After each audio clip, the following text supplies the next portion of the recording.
Hello and welcome to my channel. My name is Ariel and today I'm going to give you some tips on how to make your house look cleaner than it is. Because I know it's not clean right now. That's why you're here. I have 8 ways to share with you today, and these have really helped my house to appear clean even when it's not. So stay tuned. I'm really excited to share them with you. Starting with number 1.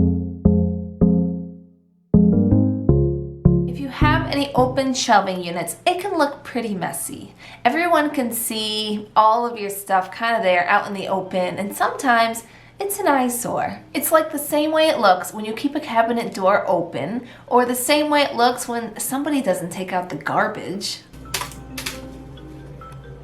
What? The same way it looks when somebody gives too much information. So how you doing? I'm doing great. I just got a colonoscopy. Close those doors, cover those shelving units, keep your colonoscopy to yourself. Let's not let these things come to the surface. So curtains, shower curtains, and even old bed sheets work great, and then you can use a pressure rod to hang them. And when we cover those shelves, we treat ourselves. I think I'm gonna do a rhyme after each point, so stay engaged. You'll be amazed. Moving on to number 2. You should have a tote ready for all the clothing that isn't quite dirty yet. So sometimes you get undressed. You might recall this happening every once in a while in your lifetime. And perhaps the pants you wore that day, you only wore at home for a couple hours and you don't necessarily feel like they're dirty. So what do? You may drape it over something, maybe a chair. For us, it's this baby gate. Or if you're a monster, you may throw it on the floor. What? But only monsters do that. So I like to keep this tote tucked away in my bathroom for clothes that I know aren't dirty, but I don't have time to put them away at that moment. It's good to keep these totes in the places you would normally undress, because then you don't have a whole mess of clothing just draped everywhere. And then on laundry day, you can go grab your totes of clean clothes and throw them together with your unfolded clean laundry. So get a tote for your laundry. Don't be caught in a quandary. All right, next point. Clear your surfaces, and this is how you do it. But seriously, having clear surfaces makes our homes look so much more neat. If you ever heard of the Fly Lady, she calls these hot spots, and they're spots where we take all of our paper clutter and regular clutter and we just dump them here in this spot. They're dumping grounds for our stuff. She recommends that you set a 2-minute timer every morning and every night, and you spend those 2 minutes clearing your surfaces. 2 minutes doesn't seem like much, but man, you can get a lot more done than you think in 2 minutes. I truly believe this is the best tip for keeping your house looking clean when it's not. I mean, you could have unswept floors, a sink full of dishes, dusty photo frames, but if your surfaces are cleared, no one will know the better. So clear that surface, it'll give you a purpose, and if you're alive, then hit subscribe.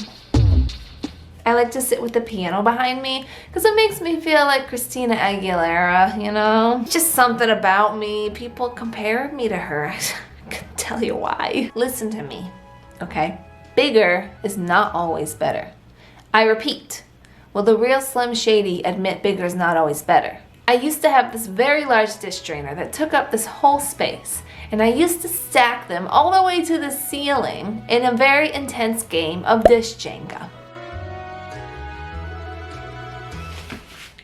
Woo! So when that one ran its course, I got this smaller one. Takes up a lot less space than the older one, and I find that I no longer have to play dish Jenga because I don't have enough room in there. I have to put my dishes away. There's no more Jenga. There's just dishes in cabinets so I can put more dishes in drainer. Why use many word when you can use little? Therefore, I keep up better with the dishes because I have to, and there's less dish clutter on the counters, and going back to clearing your surfaces. So when you go smaller, it makes you a baller.